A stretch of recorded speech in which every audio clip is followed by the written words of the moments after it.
unseen so far. We haven't had an Elise in the LPL before, I believe. This should be the first Elise all season long. And I really like the Elise because it changes the dynamic of the top lane matchup.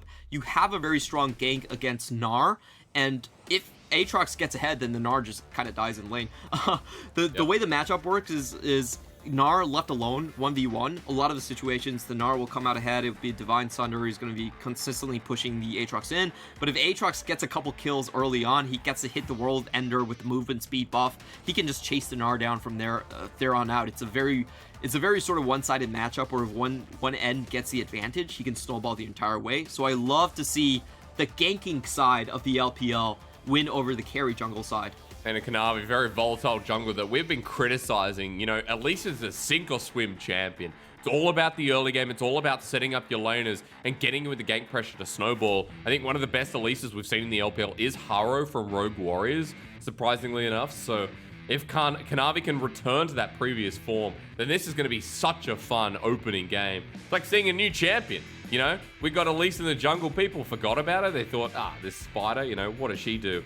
But returning to 2021 to see Kanavi on something that can pop off, that'll be the test to see JDG's form before their top esports series coming up on Sunday. And we do have to touch on the demise of Elise. I think a large part that she's gone from competitive play is just how important and how frequent Drake fights have become.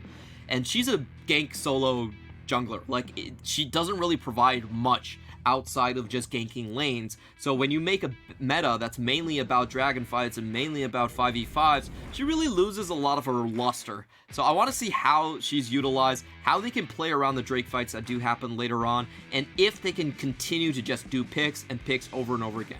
How can you match the global pressure of Loyem when he's gone Predator as well? That's going to be a big question to find. At the very least, JDG and Rare Adam, our second series of the day, we're rolling thunder into this one. And for JDG and Rare Adam, both sitting 1 and 2. JDG, we have high expectations of. Rare Adam, we still say they're a playoff team. One of these teams needs to put it all down and shut up and play. As we enter the Rift, this is going to be the testing grounds to find out where these two teams actually sit. I've been saying that a lot, but that's the point we're at. We're at week 4. We're very close to hitting that point. As Hung with the Flay, Lumao, he should have body slam, so he's okay. But just waiting now. Hasn't leveled anything up. Onto iBoy. Where's the body slam? Flay was already used, but they're not going to commit. And just a little bit outside of range there. Not willing to go all in. Hey, Clement. And if they... Yeah. Clement, just pause. Forget bottom lane. Kanavi has pressed the attack. Is that a thing? What? Is that a mistake? Honest, I'm not very well versed in the Elise. This is the first time we're seeing it in the LPL. Yeah. Now, Conqueror is something we've seen. You know, we've seen Electrocute, Conqueror. I think even weirdly enough, we saw a Phase Rush once as well. This is a first for me for PTA. Whether it was a mistake or not, we'll see at the very least. Apologize for that one, ladies and gentlemen, but it's just interesting, right? Yeah, I could potentially see PTA dealing more damage compared to Electrocute in the long run, because the extra damage you do after the 3 attacks also applies to your teammates. Your teammates can get the extended damage amplification down as well. So I think that might be a reason, but it does require you to gank a target that actually can take your burst, because most of the way that Elise ganks is you throw your E down, it's the W, it's the Q into the double bite, and you try to finish off your targets that way. So if you're bringing press the attack, it must be on a target that can take a little bit more punishment, and I'm thinking that this is probably for top lane gank. Okay, very fair. I want to also clarify, just having a quick look. Thank you for being at home. PTA Elise actually been around for a little bit as well, so kind of nice to see moving on to the competitive scene. Again, apologies for that one, ladies and gentlemen. We don't see Elise too much, not something we're expecting to see today, especially with the Udyr hovering around Lilia, Ivan. But, the PTA Elise at the very least, you talked about the combos effective and how he can hover towards the top side. Well, at the very least for now, junglers have passed towards the bottom lane, and Kanavi has an overpush bottom lane from Rare Adam that he could try and abuse. Yeah, and he's going to be on the site first. iBoy definitely has to burn his flash in this one. There's a Cocoon. He flashes away, but leaves the support out to dry, and Hung's dead. There you go. PTA first blood, and Kanavi strikes true. Well done there. This is what we've seen out of the Gragas versus Thresh matchup. You can keep the Thresh pretty low throughout most of the laning phase, and Gragas is such a strong ganker that we could see this play just repeated over and over again onto iBoy now that he has to burn his flash. Well, that's a great start. At least snowballing. The Feast of Famine starts off very strong, Clement. And Kanavi getting down bottom lane first means that, you know, for Loken and Lumao, their laning phase gets a little bit easier. But Kanavi, no flash. Loyen's coming in, has his own, but Repel makes it pretty hard here for the Pantheon. So Kanavi just backs away. Yep, and the Pantheon, unfortunately, on the scene a little bit late. He's going to have to find some action elsewhere onto the map. And it should be this mid lane that they want to focus on for Rare Adam. We have seen Pantheon plus Syndra, a very strong combo. Tremendous kill pressure. I think it's probably the highest kill pressure combo that we have in the LPL right now. You got mixed damage, you got double stuns going in, so it's going to be a game where Yagao has to play incredibly safe, and it's kind of interesting to see him on the Orianna. We haven't seen Yagao actually go for this champion since 2018. He hasn't played it in over a year, so I wonder how he fares on this one. Because remember, the Yagao versus Xie, the conversation that's been up in the air since the start of LPL, especially with the poor performance. You know, what we've seen from Yagao is 4 games versus Xie on 2, so Yagao has been the main starter. I think Xie hasn't really had a chance to test himself in the LPL on this new roster after the pretty lackluster start. But at the very least, seeing him on Orianna, we expect like the LeBlanc, the Zoe, the Twisted Fates, as we've already seen this split. Something like the Orianna doesn't always sit with the Yagao playstyle, but going up against Fofo, a matchup that we've talked about in the past, Clement, you know, the range from the Syndra, feels pretty nice, and Yagao will just trying to be farming up and getting those tier stacks. I love what he's doing right there. Zoom just going up and chasing out people, trying to stop the recall from going in. And yeah, like we were talking about, Yagao is very much a player where he is highly proficient on a few champions, but doesn't usually play the entire meta. So this is an interesting thing to kind of watch out, and Yagao's style has much more been about face planting himself into the front line. He's kind of a frontline mage in that aspect, and we haven't really seen how well he does when he's on that more control role where he has to play with the back line and try to defend Loken.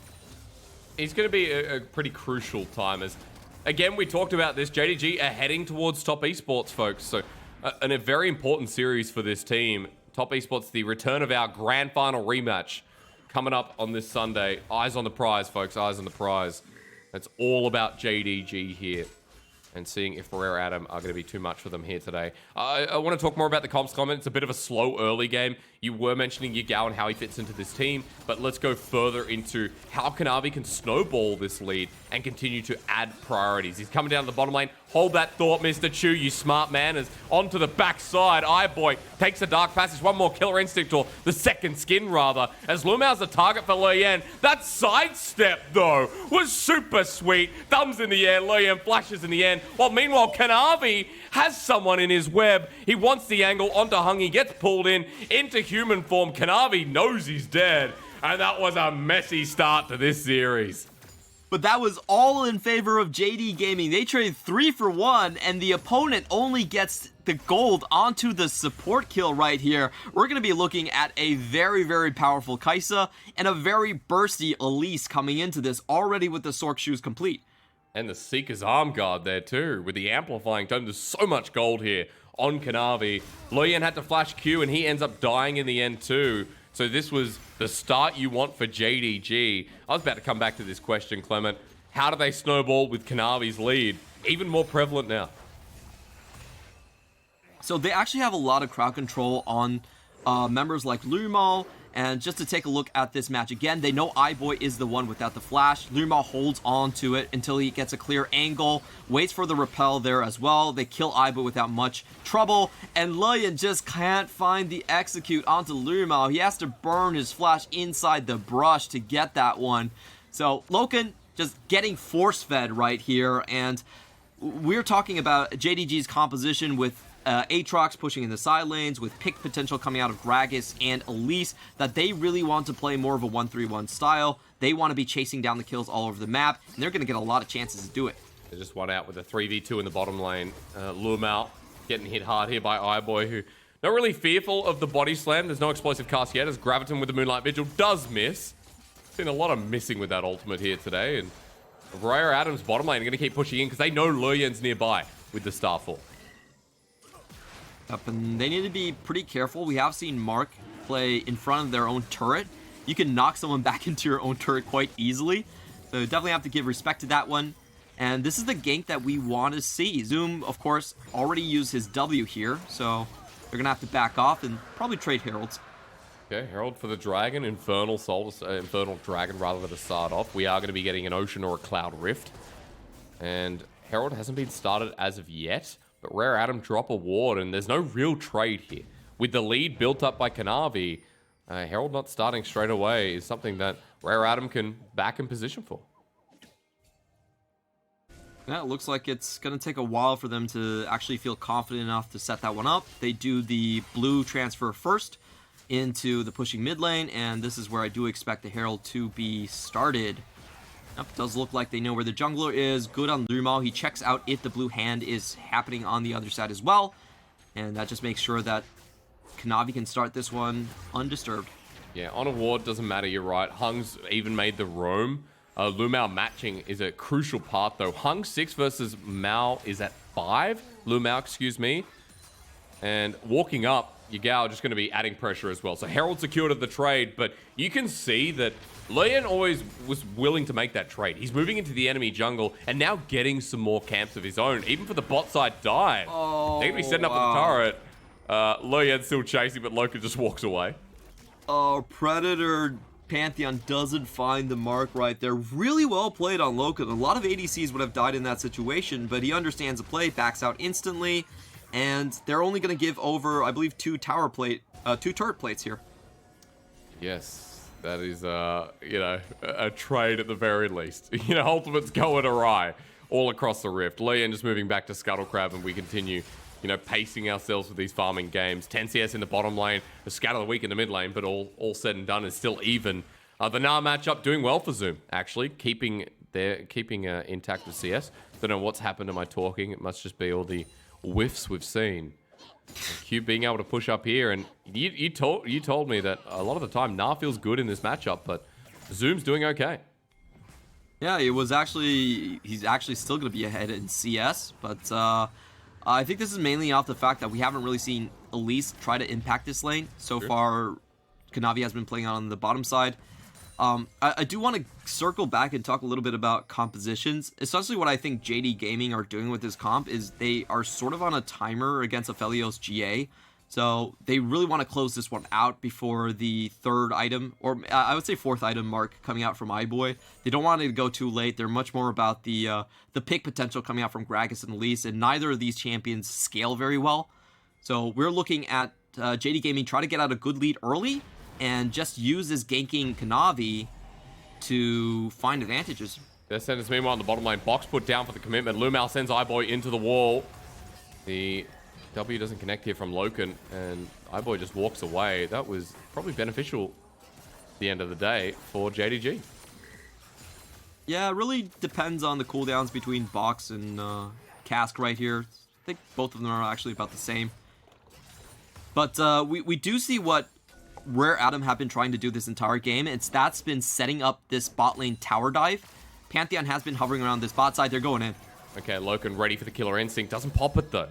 Lumal here, Kanavi here over the wall as well, just waiting. Kanavi's been doing a lot of this, and this is what we missed about Elise in the LPL. She's a very patient jungler who aims for those ganks, knows she's not going to scale up, or at least add something like into the mid game, like a Pantheon with Gore Drinker as a front line. So with the Sonya's Hourglass, Kanavi, he wants a place to put the Herald Clement, but he keeps getting denied by Rare Adam playing safe. Yeah, and now Luyen finds himself in a little bit of an awkward situation. Okay, doesn't land. Cocoon goes out wide, Luyen just walking away, thumbs in the air. He's got his Gore Drinker anyway, so he'll survive quite a lot. And, this early game, pretty even. We saw a lot of blood down in the bottom lane. You mentioned Kanavi just trying to get around. He'll now put the Herald in the mid lane before plating disappears. And Yagao should have the push on this one as well, so this will just get a bit more gold into the Orianna's pocket. And we have talked about what JD Gaming are playing for. We can now mention what Rare Adam are playing for. Never mind, Yagao. Flash. Rift Herald now going to get the charge, and Yagao flashes away from range. So he doesn't actually get the gold in the end. Kind of sad after everything. Sad. Yeah. The jungler should still get the gold, but he's not going to get a share of it. And really tense moments as Lumo is standing on a ward. Don't think he realizes that himself. Your definition of intense, Clement, is very different to mine. It's just we got 6 kills in 13 minutes, but for some reason there's almost that sleep factor coming through. But we do have the Mountain Dragon, so I think we wake up for this one. Everyone's grouping teleport on both these top laners, but Cube does have a level advantage for now. Zoom should be able to get 11 after that wave crashes in, but we're all just gearing up for the second dragon. If I'm JD Gaming, I don't really mind contesting this Drake. It's the first Drake. It's a Mountain Drake. It doesn't really matter that much. I'd be happily willing to give it over and just find picks outside of the fight. Teleport means no, Clement. Zoom's level 11 into the world ender, waiting for it onto iBoy. He misses the first Q. Onto the third. He flashes in. Still hasn't ultied until now. Both the summoners are down. He pulls in with the Infernal Chains onto Hung. He's not doing too much damage, but with that dunk down and the snipe down, Loken carries the play. A teleport defensively because iBoy's in a lot of trouble, and that'll pull JDG off. Yeah, and that's kind of what I mentioned, is that you don't really have to contest for the Drake itself. The more important thing is actually trying to find the exit kills as people walk out of the river. It was a great ward placement from JDG. They find the perfect collapse, and Cube is now stuck in the... this is going to be a... They're in some shit. Yeah, Clement, I agree. Into the wall, iBoy's just going to go down, and Lumao picks up the kill. Cube into Meganar wants Kanavi. Is the repel available? Into the wall, says no until now. Drops on down. Chilling Smite there. Zoom over the wall as well. And Cube's going to get tagged for 1, 2. The cocoon there enables the dunk down. And Cube's going to regret that. Ike's coming in, rather Lu Yen, into the enemy jungle. Kanavi baits him in, flashes over the wall. Oh, no. And Rare Adam, what are you doing? The death sentence is no counter engage. And JDG suddenly up 3,000 gold. The funny thing about that fight is Rare Adam essentially used 2 teleports to burn in and give JD Gaming more kills. They were stuck with a 4v2 in their bottom lane. They used a teleport down. Cube still died. And then Lillian comes down and still dies. It's... oh my god. This is a team that does not understand the concept of sunk cost fallacy. Yes. Well said. You keep adding in. You think, okay, we'll do the IG method. If the play doesn't work, we'll try it again. But, you know, Lillian ends up dying a 3rd time. And Kanavi comes back out on the map with the Zhonya's Zalgas with the... Sork shoes and Herald at the making. So for JDG, this is looking pretty good. 4-0 and 3 on Loken, by the way, with Gale Force now picked up. And you can't put a foot wrong with the way you talked about the comps as well, right? The snowball's in effect, and JDG have very structured mid, top, and 80 carry positions. Yeah, what Rare Adam really wanted to do was scale later into the game where they could set up a 5-man siege. They have range advantage. They have a lot of good disengage and Mega Gnar and Scatter the Weak and Thresh. It's going to be so hard for JD Gaming to dislodge them from a certain position. But now that JD Gaming are solidly ahead, now that Zoom should be taking over control of that top lane with all the assists that he's been able to find, I think we are going to see the pick composition start to win out. They're going to have more priority. They're going to be finding more plays into the jungle. And that's how the game is likely going to go from there on out. What I did want to mention is this is something that I really love about JD Gaming is they understand a lot of different ways to play around the Drake. A lot of times they're not like most LPL teams that just feel like they need to straight rush the Drake immediately. They are very accomplished with playing with assassins like LeBlanc and with pick compositions like Zoe. So they are willing to play a patient game, and they understand when the picks will develop for themselves. So under that situation, they give up the entire river, they let Rare Adam walk over, they let them take the Drake, but on the way out, they have the perfect teleport to snipe out all of the kills, all of the picks, and they basically blow the game wide open because of it. Trade's just hurting them so much in their favor. The explosive cast wasn't that great from Lumao. Sends Loyen to the middle of the lane. The Herald still gets the charge into the inner turret though. And the trade-off of losing this dragon is just so much greater. iBoy sitting up in the top side of the turret, but he can't defend against Zoom. There's no trade-off whatsoever. And JDG now moved to about 4,000 in the lead. While we're just waiting for the next dragon. We're waiting for that next pick that comes through from JDG. And how Rare Adam can stem the bleeding that's being caused by one moment. I'll be honest, I'm so happy there's teams in the LPL that can understand the concept of giving up drakes. You know, like I feel like in China, the dragon is this mystical animal. It's kind of their sigil. So, you know, everyone is super attached. They feel like you have to fight for the dragon's glory and everything. But a lot of times giving up drakes is actually totally fine. You can give up drakes for better positioning. You can give up drakes for taking gold in your pocket right now rather than scaling gold. And if you look at like a team like T1 last year, or when they were most successful with Teddy, a lot of times they were willing to give up the first 2 drakes just to get extra. They know the value of it as Loken's going into High Boy, but oh my god. Here we go again. High Boy getting the 700 gold shutdown. That was a 4-1 Kaiser, who's pretty broken at the moment, and High Boy just has some shurikens. I was so surprised that he was actually just trying to go for that. He had no vision on that side of the map. He didn't know where the support was, but he was like, you know what? I'm feeling it. I'm going to go in for that one. And hey, you know, they didn't optionally give up this dragon this time, Clement. They have to give it up. They're down their big Kaiser. Loken's up in about a second. See if JDG can delay for him to get on the map, but Rare Adam initiate the start. Yeah, Loken probably didn't anticipate iBoy to still have his flash in that one. It's going to have to be a steal if JD Gaming want it.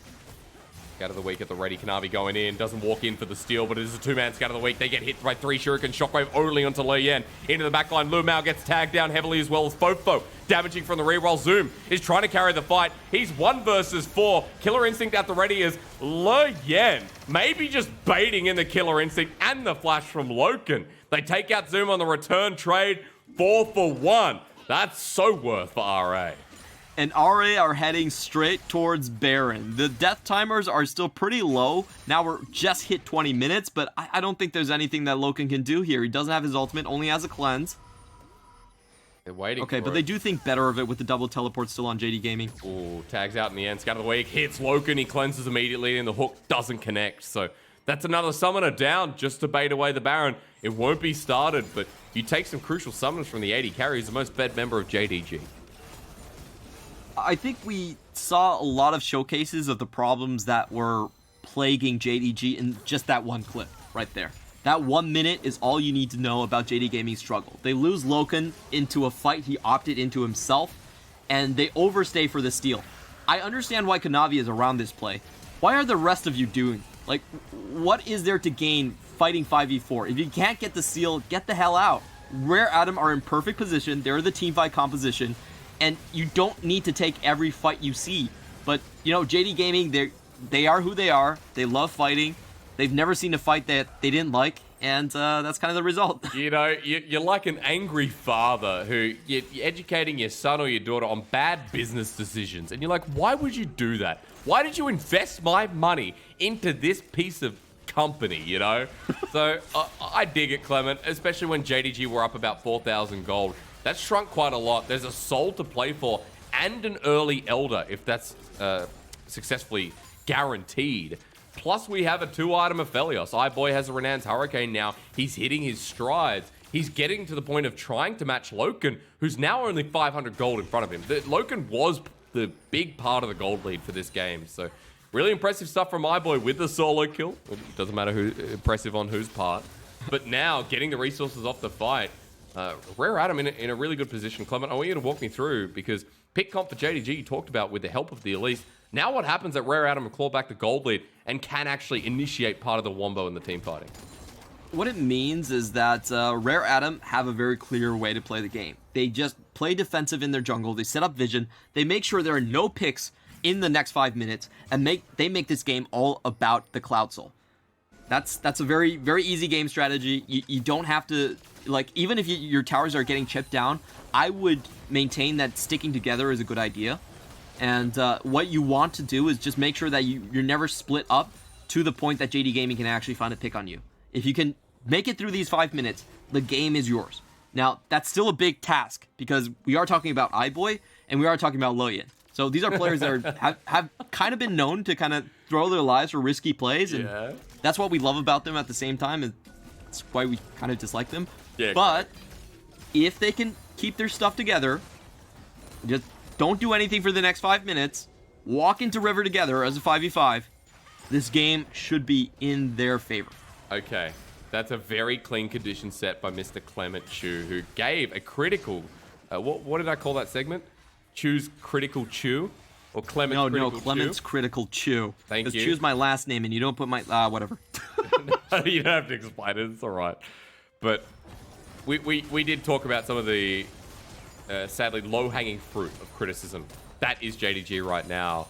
And what that last fight was is showing what this top-tier team is performing like. They start coming out of the gates running, but then they threw it all away in front of the fight. Rare Adam in a good position. You said you want to see them grouped up. You can see that Loyen's always staying in range for that ulti. That Starfall is always near iBoy, who's the critical member, who now has a bounty on him, who in this next fight, with the space that can be created from Rare Adam's comp, is going to do very well. So we got 35 seconds till that comes true, Clement, and Loyen's always in the right position. And I want to say this is a really smart play from Rare Adam. They went 4-man into the river to establish vision because they knew that the only way that JD Gaming were going to play this was likely to pull them towards Baron Pit. So they make sure they have that quadrant completely covered in their own vision. They can still walk into the river here throughout their blue ramp pretty undisturbed right here, and they do have the front line in Cube where he's at a good Meganar meter. Loyen just takes the Dark Passage, but only for the shield. Remember, this is Gore, Drinker, Pantheon with the Sterix Gauge. He's tanky enough, and he'll heal up after taking some damage. They don't have River priority, but JDG moving in first to try and establish it themselves. Cube about to go into Mega, as you pointed out, but the Moonlight Vigil with Gravitum. What? Loyen is ulting into the middle. Why? Is the trigger pulled too early? Shockwave burnt, Loyen flashing away. Clement, did you cast a curse them? I don't know, but Rare Adam now with a lot down. Still trying to move in. Salt on the horizon. Dragon resets. So taking stock at the ultimates right here, the World's Ender is Loyen walking in, he just steals it. Oh. How did they let him steal it? Body bump into the back line. Lumag gets shielded up. Loyen getting low and he'll drop down, hung on a hair's breadth as well as Zoom takes the unleashed power. Rare Adam still trying to trade for the fight. The scat of the week hits 3-man, a perfect line from Fofo. Okay, Dragon for the jungler is the trade, and it's a worthwhile one. Yep, they get the soul. Execution was a little bit questionable, but at the end of the day, they got what they came here for. And that just kind of showcases you how much leverage they have when it's a 5v5 situation. Elise and Gragas really are kind of like half of champions right now. They're not really full champions. They're only there for starting initiations. Oh. But JD Gaming are going back to what they know best, which is the Baron turn. Now, This is not starting out good because Fofo's already had them really far chunked down, and all the members are flooding in. Clement, iBoy's walking in. Good zoning here from Yagal. Fofo on the back end. 2K going down fast. He wants to take it. The Syndra. Scatter the Week doesn't secure it. It's Kanavi, the king of thieves, or the king of the dragon. Rather Baron. Yagal takes down iBoy as well. Excuse me, as JDG still walking in for the fight. Predator popped by Loyen. And Rare Adam on the retreat, but look at Zoom's pathing. He wants a flank forward with the Scatter of the Week, the Unleashed Power. Golden goes Kanavi with his Zonya's Hourglass. The Rare Adam still retreating, but with Baron buff now, JDG is somehow back in the game. Sometimes I just hate being right. Didn't I tell you that Loyen and iBoy had a tendency to throw things? Oh, well, there we go. You know, after one play goes down in smithereens, JDG picking up the Baron 5k gold lead. And this is not really telling us anything. Remember our segment? This will tell us something.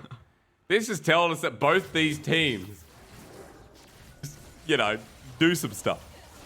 Yeah, Loyen obviously died in the previous play, so he's not going to be here. He's coming into the situation late. iBoy, even though there is a dark passage there, you know, it really wasn't well coordinated. I blame that more on Thresh rather than iBoy. That Sure. dark passage was a little bit too far backwards. Right. And he couldn't flash out of the explosive cask in time. They take the Baron buff away. I just feel like RA could have dealt with that dragon fight so much cleaner, to the point that JD Gaming should have never been allowed to go to Baron. Like, they had the wave set up, they had the vision set up, and then for some reason, Loyen goes in, they have to have a super risky smite onto the dragon. He dies, and this is kind of the result. You got a Cloud Soul, you got an Elder Dragon coming up in 3 minutes.